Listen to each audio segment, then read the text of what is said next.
observar lo ocurrido ayer, porque es el punto más bajo en el rendimiento de un equipo que sin lugar a dudas todavía tiene un potencial mayor. Pero también lo que pasa en Lima, desde, por supuesto, los errores de la banca, el factor también del golpe emocional que significó el primer gol de Perú, la falta de esa reacción y las consecuencias que nos llevaron a esto, donde los dirigentes tienen mucho que ver, a mí me hace reflexionar que nuestro problema es mucho más profundo y tiene que ver en buena parte con los últimos técnicos que hemos escogido, con los últimos dirigentes que han estado en la testera de la NFP y con la excesiva sensibilidad que tienen también frente a los rumores de redes sociales y las columnas de algunos periodistas. Porque al final eso termina conduciendo a una inestabilidad donde permanentemente nos aferramos en la ilusión y pendemos de un hilo. Ilusión, hilo. Y el hilo se cortó. Porque sencillamente para mí, querido Nico, Edson, los aprovecho de saludar, Qatar se acabó. No hay Qatar, no hay Mundial. No vamos a estar en la próxima cita allá en Oriente. No, esto se acabó, por más que las matemáticas digan lo contrario, Nico. No, las matemáticas no dicen lo contrario, ¿eh? O sea, las matemáticas son bien claras. Chile nos dan esperanza. Lo que pasa es que la gente se aferra a eso, que matemáticamente alcanzamos. Aquí, Rodrigo, esto no es matemática. Eso quiero decir, corrijo. Esto no es matemática. Pero Rodrigo, yo te voy a hablar de la matemática, ¿ya? Chile tiene 7 puntos. Para clasificar al Mundial de manera directa entre los 4 primeros hay que tener 27 o 28. Eso significa que Chile tiene que ganar 7 de los 8 partidos que le quedan. Imposible. Si llegara por el repechaje, Chile debería ganar al menos 6 de los 8 partidos que quedan. Imposible. Yo creo que eso ya, porque hay gente que dice, no, es que matemáticamente, mire, yo te digo cuál es la matemática. Para llegar a 28 puntos tenemos que ganar 7 de 8 partidos, imposible. Y el repechaje un poquito menos también es imposible. Así que yo creo que ni la matemática en este caso pondera la posibilidad de que Chile llegue a la próxima Copa del Mundo. Y eso desde el punto de vista numérico, porque ayer hay una frase, aquí dividimos tareas en Red Bull, yo me quedé escuchando la conferencia de Berizzo, y entre las cosas que dice, un tipo va y le pregunta, oye, pero tú aspiras a sacar 6 puntos, 7 puntos en lo que te queda, ya sacaste un punto con Argentina, ¿cuántos puntos quieres?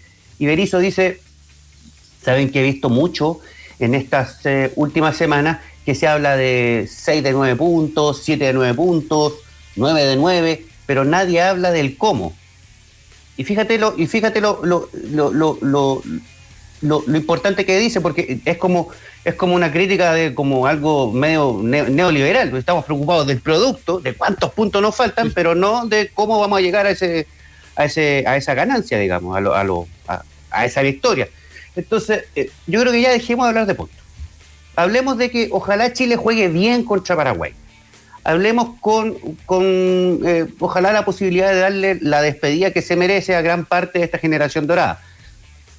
Tiremos raya para la suma y digamos cuántos de estos jugadores de la selección de la generación dorada efectivamente pueden llegar al Mundial de 2026 o a una meta que sea volante ahí entre medio, una Copa América el 2024, qué sé yo, vaya a saber uno. Y el resto, Galvano, como bien dice mi amigo Lucho Marambio, Galvano y para la casa. Porque no tiene sentido. Hoy día lo que hay que buscar es otra cosa, hay que buscar una renovación. Tampoco tiene sentido Lasarte, por si acaso, ¿eh? Necesitamos un técnico revulsivo, que de un día para otro traiga a Eric Bimber y a todos estos cabros que pueden llegar a 2 mundiales más.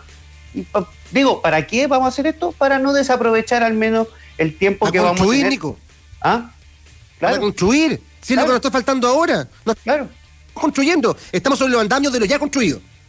Claro, entonces yo digo, démosle la vuelta al asunto, raya para la suma, despedida a quienes se lo merecen, en ningún caso reproche ni nada.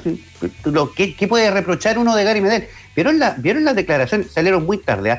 Yo las tengo en portada en Red Bull. Las declaraciones de Gary Medel ayer fueron estremecedoras, digamos. A mí de alguna manera me conmovió ver a Gary Medel primero muy abatido, muy abatido.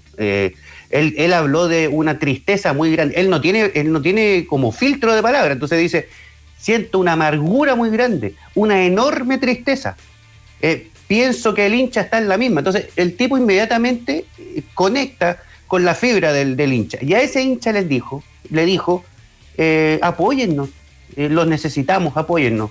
Y yo creo que dentro de todo lo que uno pudiera darle a esta selección dorada, o sea, a esta generación dorada, me parece que una despedida digna es necesario. Y vamos a tener ocasiones. Por ejemplo, vamos a jugar con Argentina en Santiago en enero. Ese partido, ojalá podamos llenar el Estadio Nacional y ganar ese partido. Imagínate, a Messi sería de verdad muy lindo. Pensemos ya en eso.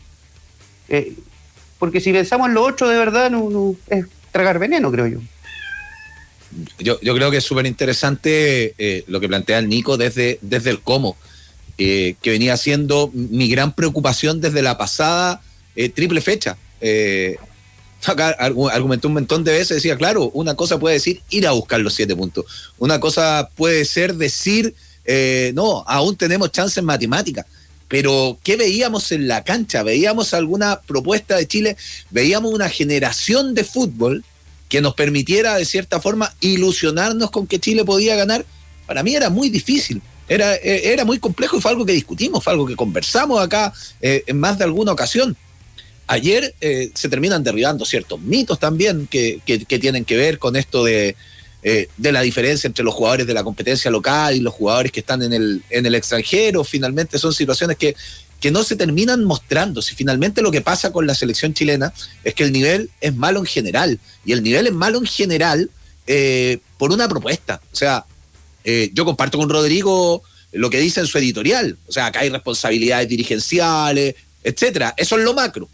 Ahora, como estamos analizando el partido de ayer, me voy a detener en lo micro, y la principal responsabilidad acá, sin duda, acá es Martín Lazarte. O sea, Martín Lazarte no es el técnico para La Roja, no tiene las herramientas, no tiene la generación de fútbol, perdón la expresión, pero es cobarde a la hora de afrontar partidos que son importantes, donde tú tienes que soltar a ciertos jugadores y no retener, a la hora de arriesgar con algún futbolista, porque a mí me carga individualizar, pero tenemos que hacer el análisis táctico del partido, y también lo dijimos antes, no es con el diario del lunes. ¿Qué te podía aportar Sebastián Vegas como reemplazo de Eugenio Mena cuando tú tenías que ir a buscar el partido? ¿Cómo ibas a poder generar el ofensivo desde la banda izquierda con un jugador de esas características cuando no siente el ganar de la línea de fondo?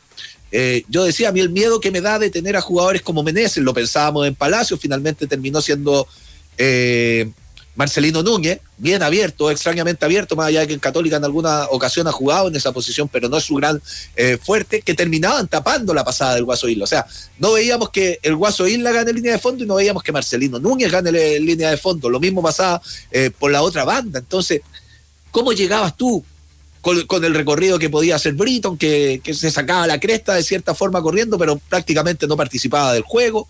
En el segundo tiempo ingresa Felipe Mora y no tocó el balón. Precisamente los jugadores que más tuvieron contacto fueron los provenientes del medio local, que fue bastante ninguneado a principio de esta semana. Montesinos tuvo la oportunidad más clara, después el Mago Jiménez también tuvo alguna por ahí. Con esto no estoy diciendo que sean las grandes figuras de la selección chilena, porque todo esto es bien azaroso. O sea, lo de Montesinos es por las ganas. ¿De qué entró Montesinos? O sea, Montesinos lo vimos en la zona de volante de contención recuperando pelota y lo vimos llegando como centro delantero. Él lo que quiso fue mostrarse y aprovechar su oportunidad en La Roja y metió más bien desde sus ganas que desde la solicitud del técnico. O sea, Chile ayer no mostró nada. Como idea futbolística, absolutamente nada. Por más que se vio presionado los primeros 5 minutos y de ahí tuvo algo el balón, tuvo un poquito el control de la pelota, pudo llegar un poquito a la portería de Gallese, pero la verdad nada, en ningún momento te dio para ilusionarte y para decir que tú lo ibas a ganar. No, pero Edson, yo creo que está bien reseñar que Chile tuvo la pelota 8 minutos al primer tiempo, pero ya, en verdad, eso de tener la pelota me tiene bastante podrido, porque... No, pero ese es mi análisis, no sirve de nada, o sea, lo que no mostraste nada. Claro, no, pero nos vamos solo con Nico. Es que se ocupa como argumento. Acuérdate cuando decíamos hace 2 meses, cuando estábamos omnibilados por el partido que le hicimos a Argentina, oye, pero acá no nos arrasan, somos competitivos. ¿Y de qué sirve ser competitivo si después no le ganáis a Bolivia, no le ganáis a Perú, y te conformas con una posesión que no sirve de nada? Porque acá mismo lo dijimos hace 2 días. Una cosa es estar y otra cosa es saber llegar. Y lo más difícil es saber llegar. Y ayer creo que extraviamos mal los caminos. Por lo tanto, tener la pelota no sirve de nada si no la teníamos como la tiene España, por ejemplo. No, y ni siquiera España vio su modelo, el del fútbol de posicional, por llamarlo de alguna manera, vio cómo se destruían a partir de 2014, si para ellos tampoco ha sido fácil la transición. El problema de Chile, y aquí es donde uno tiene que poner el acento, el problema de Chile es que no aparecieron jugadores nuevos, y eso es responsabilidad de todo el fútbol chileno. De los entrenadores, a ver, no me acuerdo con quién lo hablé, pero no hace mucho, que me dice, ¿por qué uno dice que la selección es la encargada del recambio si la selección es alta competencia? No es recambio, es alta competencia. El recambio, la producción de jugadores, tiene que ser patrimonio de los clubes, de ahí tienen que aparecer. La selección puede ordenar el asunto, acomodar, potenciar en algunos casos, pero no es la responsable en sí del recambio, sino tiene que venir de los clubes, y en los clubes no hay recambio. O sea, uno que es cosa de los planteles, Colo-Colo lo tuvo que hacer obligado, Universidad de Chile más o menos obligado, la Católica está sacando a sus jugadores permanentemente, pero llega el momento en que que no basta con eso. Vemos que la producción de jugadores está absolutamente entrampada, que no hay fútbol a nivel sub-19, sub-20, yo recién está volviendo. Entonces yo veo así como, de verdad, uno ve, a veces uno ve la luz al final del túnel. Yo creo que en este caso es muy difícil verla. No se aprecia ni las ganas, ni el compromiso, ni las herramientas para hacer un esfuerzo del tipo que hizo, no sé, voy a inventar, Nelson Acosta con los centros regionales el año 2006. Que todos se rieron de él. ¿Sí o no, Rodrigo? Todos se rieron de él. Sí, pues. Sí, todos. Todos dijeron, no, qué pelado, no sé qué. Bueno, eso era un esfuerzo concreto en pos de la proyección de jugadores, del levantamiento de talento. Y pasaron 15 años para que llegara un inglés, Francis Cajigao, y dijera lo mismo. Hagamos unos centros regionales, pongamos a alguien. Es que ahí yo tengo un problema, Nico. Ahí yo tengo un problema con ese discurso que se instala cada cierto tiempo en el fútbol chileno. Aparece, tú lo mencionaste muy bien con Nelson Acosta. En más de alguna otra ocasión, no recuerdo, el técnico también lo ha mencionado, esto de los centros regionales, que termina siendo sumamente importante. Y cuando lo planteó Cajigao, también lo debatimos acá. Si lo que tiene que apuntar gerencia deportiva, llámese como se llame, el órgano de la NFP que esté a cargo de este tipo de funciones, es en mejorar las competencias del fútbol joven. Si al final los jugadores, como bien dijiste tú, Nico, recién, lo forman los clubes, y la selección no es quien está reclutando y está buscando una figura y que va a decir, no, este es de la selección y va a entrenar, no sé, todas las semanas con este centro regional en el sur. ¿Y con quién va a competir? ¿Con quién va a jugar? Si el tema tiene que ver con la competencia, y ahí es donde tiene que hacer hincapié la NFP, desde los recursos, desde dónde se juega, desde si se juega zonal o se juega nacional, el tipo de competencia. Recordemos cuando hace algunos años, y que son consecuencias, porque no estamos hablando hace 10 años atrás, estamos hablando tal vez de un ciclo olímpico a lo sumo 5 años, cuando los clubes de la región metropolitana jugaban, no sé, 5 veces con San Antonio, con Colina, y competían solo entre ellos, y Antofagasta jugaba con Arica 10 veces en el mismo año. ¿Cuál era la competencia? ¿Cuál fue el resultado?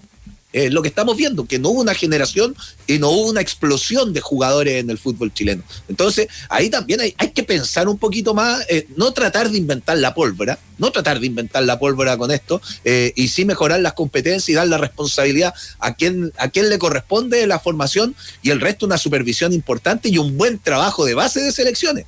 Que hayan giras, que estén compitiendo permanentemente, que los jugadores faciliten a los futbolistas, a las selecciones, etcétera. Pero tenemos que hacer un análisis súper macro de lo que está pasando acá.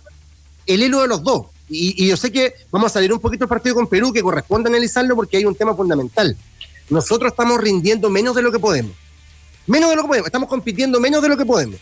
Yo creo que eso también lo tenemos que asumir, por distintas razones. Pero más allá de eso, los dos tienen mucha razón, pues, y hay que hacerse cargo de esa pega. Y hay un tercer aspecto fundamental que yo creo que colabora en la destrucción de esta industria, que es esa perspectiva donde lo único que importa en el fútbol es el negocio. Hoy día tenemos clubes que les importa más recibir el cheque de fin de mes de la televisión que invertir siquiera la mitad de esa plata en las series menores o en infraestructura. o en mejorar, como tú dices, las competencias locales, las condiciones de los equipos. Para nada. A ellos les interesa recibir 2 y gastar 1, o recibir 2 y gastar 0,5. Y ese es su modelo de negocio. Y el fútbol no es solamente un negocio. Puede llegar a serlo, pero cuando hay intereses cruzados y se meten, como sabemos hoy día, aunque ellos lo van a negar, representantes en la propiedad de los clubes, cuando tenemos esta gente que en el fondo aprovecha circunstancias, sobre todo en los equipos de la primera vez y segunda división, para tener un negociado donde no descarto que incluso estén lavando plata, no me cabe ninguna duda, y una dirigente que sea obsecuente, porque acá tenemos una dirección de la NFP que está presa de todo este modelo, de un modelo que tampoco ha sido reformado donde corresponde, que es en el Parlamento, porque ellos promulgaron la ley de sociedades anónimas deportivas y permitieron que exista la laxitud que existe hoy. No hay interés de cambio, no hay motivación, y tenemos un presidente amarrado que tiene que andar pisando sobre huevo y que al final termina llegando el que no es el mejor, po. Esa es la verdad, porque el presidente que tenga estos planes no va a encontrar el eco en el Consejo de Presidentes, porque van a encontrar que gastar mucha plata, que le están haciendo el camino equivocado, que van a disminuir sus ganancias y que no van a poder repartirse el botín. Entonces, el gran pecado del fútbol chileno, quizás con su hipérbole en lo de Sergio Jadwe y todo el robo que hizo con dirigentes que hoy tranquilamente y en libertad pueden avanzar también por los pasillos de la NFP, nos dejó una lección que no aprendimos bien. Y la lección que no aprendimos bien es que para que esta industria funcione, no todo puede ser la generación de dinero. Y ahí está la raíz de todo, creo yo, la raíz de todo. Y luego se decanta todo lo que hemos hablado nosotros. Es una situación tan curiosa porque en el país estamos conversando estos mismos cambios. Y quizás donde más se exacerban esta lógica mercantil en el contexto del fútbol. Y tenemos que cambiarla algún día, porque si no va a morir el negocio. Y estos empresarios se van a ir a otra área y van a dejar al fútbol convertido en los restos mortales de lo que pudo ser. Y ellos sacaron todo lo que podían ya. No les queda nada más por chupar sangre. Eso es lo que yo creo. Es la mirada más larga. Sí, yo creo que la responsabilidad de los clubes aquí es ineludible. De verdad, a mí me gustaría que digamos, si fuéramos realmente justos, que Milad diga la verdad, porque, a ver, y tenemos un buen amigo con Edson en la NFP, en el directorio, y ese amigo me comentó que la NFP, él trabaja para varias, es director en varias empresas, que se da mucho, que hacen este tema. Y dice que la única empresa, o sea, el único directorio donde pasa eso es la NFP, porque es una situación muy, muy curiosa. En cualquier corporación o asociación, todos los miembros de esa asociación tienden a que le vaya bien a la asociación, entre todos. ¿Ah? Sí, siempre, para eso se hacen las asociaciones. Esa es la gracia de una corporación. Ese es el fin, digamos. Que entre todos, esa unión, esa mancomunión de elementos, derive en algo mejor, superior. Bueno, resulta que la NFP no funciona así. Porque los miembros de la asociación están más preocupados del beneficio personal que del beneficio de la asociación. Y eso lo demuestran a diario cuando no prestan un jugador a la selección, cuando programan los partidos a cualquier hora, cuando se pisan la cola entre los mismos clubes. Uno lo ve a diario. Entonces, ¿por qué no volvía al fútbol joven? Hay que decirlo, ¿por qué no volvía al fútbol joven? Bueno, porque aparte de 5 o 6 equipos, para el resto, para los 20 y tantos, el resto, es un gasto, esa es la verdad.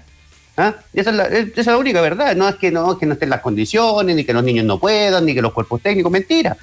Ellos para rebajar gastos dijeron hasta lo más posible. Todos los otros países comenzaron, menos nosotros, que teníamos sanitariamente mejores condiciones. Eso te da una luz.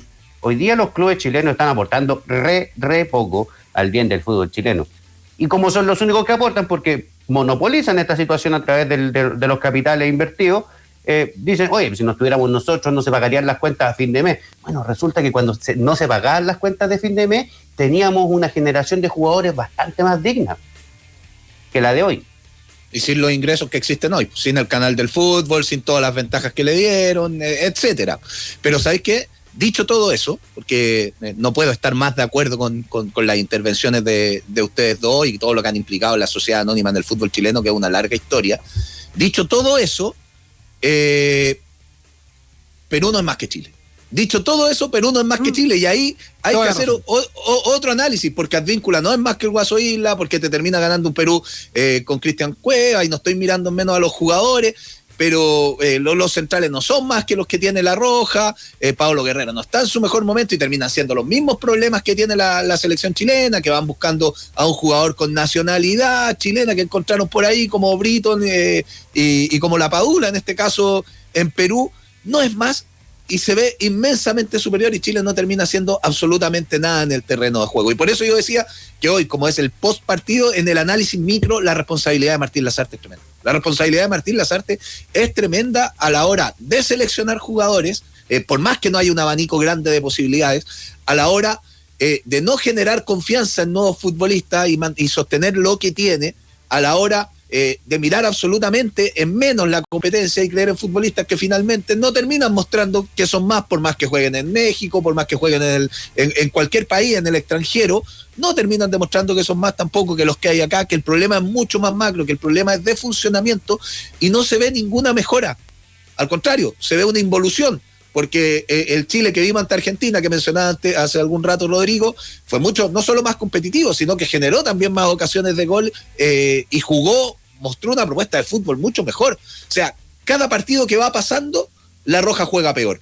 Y esto no es porque a los futbolistas se les olvidó jugar, porque ese mismo partido que hablábamos con Argentina, teníamos la discusión si tenía que jugar o no Gary Medel, porque llevaba meses sin fútbol. Hoy Gary Medel es titular, hoy Gary Medel está jugando, está teniendo continuidad. La inestabilidad de Alexis y de Vidal sigue siendo la misma, pero el resto de los jugadores sí viene jugando y me parece que tienen un mejor pasar que lo que tuvieron en el inicio de la era Lazarte. Entonces, dicho todo lo que mencionaron, en lo que tiene que ver con la cancha, yo creo que hay un 90 y más porcentaje de responsabilidad que le incumbe netamente a Martín Lazarte. A Martín Lazarte por lo que mostró, por lo que propuso y por lo timorato que fue en el partido de ayer. No me cabe ninguna duda, yo suscribo aquello, yo creo que Martín Lazarte es gran responsable de esto. Y ayer el equipo, es que desde que llegó Martín Lazarte, y ese gen competitivo que se mantiene, incluso ayer en la derrota, lo logró enfatizar, nos dio la sensación de que las cosas mejoraban, y que estábamos peleándola, como te decía antes, que no nos arrasaban, pero eso se ha ido perdiendo. Yo creo que comenzó a perderse cuando empatamos con Bolivia acá. Luego en la Copa América también tuvimos algunos fuegos de artificio, pero recuerden cómo nos ganó Paraguay. En ese partido perdimos esa idea de ser competitivos, porque no lo fuimos. Y luego ahora... rival, te pasó por encima. Claro, totalmente. Nos pasó por encima en la Copa América Paraguay, un Paraguay mediocre. Un Paraguay que no tiene grandes figuras. Un Paraguay que no es más que Chile. Un Paraguay que incluso... en esta pasada, reservó, pero no llevó a Cris Martínez. Si Cris Martínez fuera chileno, no pasaría ni afuera de Pinto Durán. Y Paraguay lo reservó, porque no tiene nada. Pero así todo, mejora el resultado. Así todo se mantiene en competencia. Mientras nosotros hemos perdido eso. Y creo que esa falta de arrojo, la primera señal roja de alarma, se vio en Ecuador, cuando estaban en 10 y mandaste a Palacio a cerrar al lateral en vez de hacer lo que él sabe, que es encarar. Yo creo que las respuestas desde la banca, y esto es una cuestión que en Lazarte lo vimos sobre todo en la época de la Universidad Católica, cuando las cosas no se le dan como él la planifica, no tiene un plan B. Los cambios por lo general no son los mejores, los hinchas de la Católica lo pueden recordar. Y también, reconociéndole, por ejemplo, que fue campeón con la UAL 2014 y que tuvo una buena campaña, después se le desfondó el camarín, y se le desfondó por completo. Acuérdense que cuando llegó Becachese, se paseó a Lazarte y empezó a despedir jugadores cuando todavía el uruguayo era entrenador. Ni siquiera él lo respetó. Por lo tanto, a la larga, las cosas se van replicando cuando existe una forma, una idiosincrasia, una manera de trabajar que ya te había dado los mismos resultados en dos experiencias anteriores. Lazarte es un buen técnico, sí lo es. ¿Es mejor que Rueda? No lo es. Y yo lo dije el 10 de febrero. Vayan a revisar mi Twitter, ahí está. No es mejor técnico que Lazarte. Y el gran error fue en ese minuto haber traído a un entrenador que estaba prácticamente retirado, con mala experiencia, porque le había ido mal en Oriente, le había ido mal en Nacional, por una buena sensación de paladar que nos dejó en una Católica que jugaba más o menos. No fue por eso, Rodri. Fue porque era lo que quedaba. Que fue campeona en 6 meses. Y no había nadie más, porque los técnicos de élite se pasan el dato, y que iban a venir a perder la hora acá en Chile y el tiempo, cuando a Reinaldo Rueda que ojo, habían razones para sacar a Rueda, y yo no lo voy a discutir, pero lo maltrataron también en la forma, y esa cuestión se sabe. No va a venir un tipo de élite cuando ven que acá estamos trabajando empujados por lo que dicen las redes sociales y sin ninguna convicción. Entonces hoy día lo que estamos viendo, perdónenme, pero es lo mismo que la Salta nos mostró en las dos experiencias anteriores, pero ahora es más grave, porque está a cargo del equipo más importante de Chile, de nuestra selección. No hay mucho más que agregar a todo, a todo lo que pasa. No, pero ¿sabes qué podemos agregar? Yo creo, y me gustaría plantear un tema para la segunda parte de este programa, humildemente desde mi posición de panelista y pidiéndole permiso aquí a nuestro general mayor, don Rodrigo Herrera. No, por favor. No, pero es una pregunta interesante, no sé. ¿Cortamos por lo sano y le decimos adiós a la generación dorada en su gran mayoría, sacando más o menos una cuenta, viendo que, no sé, pues Alexis va a tener 34 o 35 años en la próxima Copa del Mundo, Eduardo Vargas también podría estar, Charles Aranguis quizás, pero de ahí para arriba Gary, Vidal y el resto no llegan por un tema de edad, bravo, que decir, cortamos y le damos a la nueva generación, pensando en que en verdad ya no hay nada que perder. Es una pregunta que duele, es una pregunta dura, pero una pregunta atingente. Sí. Pero eso no hay que forzar. Ciertamente. Eso se da de forma natural y de hecho hay que revisar la historia y mirar un poquito para atrás. Cuando terminó esta muy buena generación que fue la de Francia 98, la de Zamorano y Salas como sus principales embajadores, y se quedó fuera de Corea-Japón, y vino el proceso de Marcelo Bielsa, que fue la renovación del fútbol chileno, el sacar muchos jugadores jóvenes, yo el otro día lo citaba, el Guaso Isla que no había debutado en el campeonato nacional, etcétera. Fue acompañado de algunos nombres que no iban a llegar al siguiente mundial, que fueron parte de algunos partidos de las clasificatorias, llámese Pablo Contreras en algún momento, llámese el propio Marcelo Sala, qué tremendo emblema, fue parte de ese proceso y se fue generando el recambio de acuerdo al momento y a esos partidos. Si aquí las cosas no se forzan, acá la selección es natural, los que están bien en el momento pueden estar. ¿Por qué los vas a sacar por decir, no, se terminó este proceso? ¿Tienes que sacar algunos? Sí, tal vez alguno por nivel no tiene que estar más y listo, se acabó, pero eso lo vas viendo fecha a fecha, jornada a jornada. Ahora lo que hay que buscar es cuál es la idea que quieres para la selección chilena, cuál es la identidad que quieres de fútbol para la selección chilena, cómo vas a trabajar, qué cantidad de partidos amistosos, cuál va a ser tu próximo objetivo, etcétera. Tienes que definir prioridades y luego vas viendo qué jugadores vas a utilizar, pero no es sacar por sacar. Creo que Marcelo Sala es el mejor ejemplo. No llegó al Mundial, pero fue un tremendo aporte, por ejemplo, en ese partido con Uruguay de las clasificatorias. ¿Sabes qué? Yo voy a responder, porque me interesa lo que plantea el Nico y creo que tiene mucha certidumbre en lo que dice. Pero voy a responder, ¿saben cuándo? Después del entretiempo. Vamos con